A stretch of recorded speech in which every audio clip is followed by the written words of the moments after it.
Hello everyone, so recently I've been having a little challenge for myself to try to get a 2-tower chimps combination with as many unique towers as I possibly can. On BTD6 Index Discord server we have a nice bot that helps with tracking that, and currently I'm sitting in 3rd place with 140 unique towers used. The easiest trick to get this number higher up is to use a tower that can almost beat the entire chimps mode by itself and pair it with some more obscure tower that just grants a little extra support.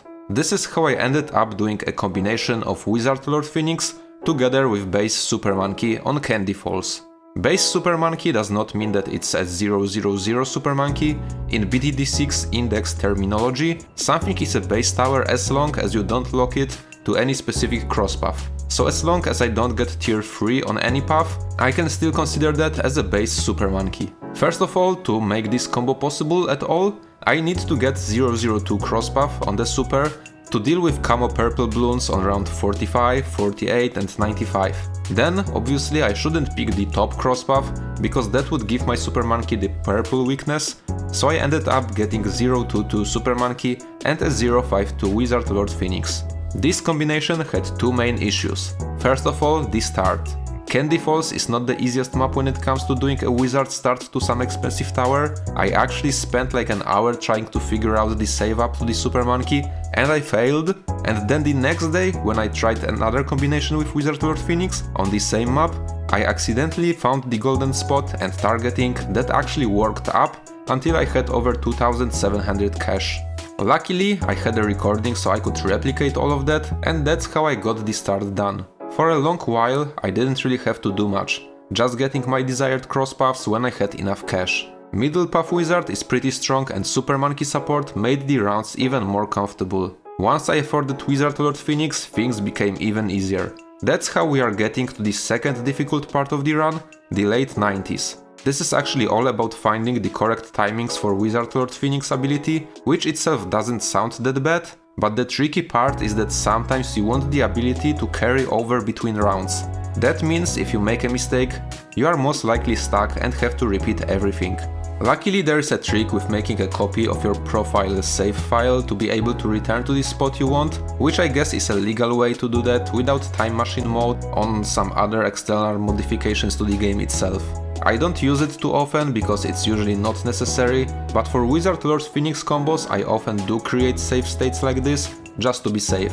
For the Super Monkey combo I actually didn't even have to use them, because thankfully everything went as I wanted it to. Also for clarification, this is not the first time this particular combo has been done on this map, but the person that originally did it got banned from the index and all their submissions could be taken by someone else.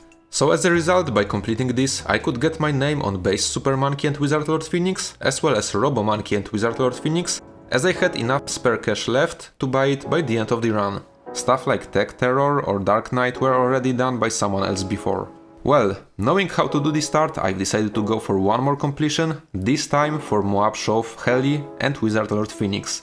Originally I only wanted to do Komashi defense, but the player Exterminator shared some tips with me which encouraged me to try to do that with just tier 3 Moab Shove. This combination is actually quite different. Start is a bit easier as you can afford Heli much sooner than you would get Super Monkey, and for a change, already the middle game is a bit of a struggle. Round 62 specifically is a bit tricky to deal with. Helicopter must take care of every single purple balloon and it does not have the greatest popping power. I did not get a 3rd tier upgrade yet because I was worried that Moab Shove might mess up the rhythm in which I was popping balloons, and you can see that by just having the heli in one precise spot, I was able to clear everything with the darts. I only bought a Moab Shove by the end of round to help the wizard with destroying the fortified Moabs. Round 63 is a bit tricky too, but rather easy to figure out. You don't have enough raw power to deal with the ceramic rushes, so you have to time your abilities to hit all of the waves.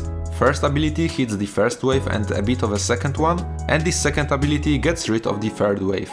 The rest of the save up to the Wizard Lord Phoenix was rather simple. I just used Phoenix ability when I needed some help with dealing with the rounds. Again, rounds in 90s are where it gets tricky, and the first one of them is round 95. Here the strategy is quite different as there is no way that a Moab Shove can deal with all of the purples. That's why I used Wizard Lord Phoenix ability right away, and when it ran out, I had to only deal with the remains.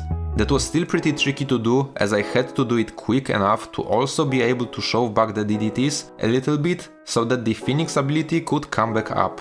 This is extremely tight and I had to restart this many times, but when it worked, it was really satisfying. The next tricky round was round 98, where I had to use the Wizard Lord Phoenix ability twice, first time to delete most of the round, and second time to quickly clear the remaining Bloons in a way in which the ability will continue through round 99 to also deal with the fortified DDTs. I'm not gonna lie, I had to reload this a couple of times to get the proper timing. A couple of times I would just not get the Phoenix up for long enough to deal with all of the fortified DDTs. But eventually I got a proper try, and that as a result let me use the Phoenix ability on round 100 pretty early on. Then I used it a couple more times, the third one popped the bed layer and destroyed the DDTs, and then the fourth one had to deal with ZOMGs, so I had to wait it out a little bit to have them damaged a bit more, and then when the Phoenix flew over the Moabs they got completely destroyed. So this completion gave me both Moab Shove and Komachi defense on my list of unique towers used for 2 towers Chimps challenge. If you enjoyed the video, make sure to subscribe, see you in the future ones, thanks for watching, goodbye!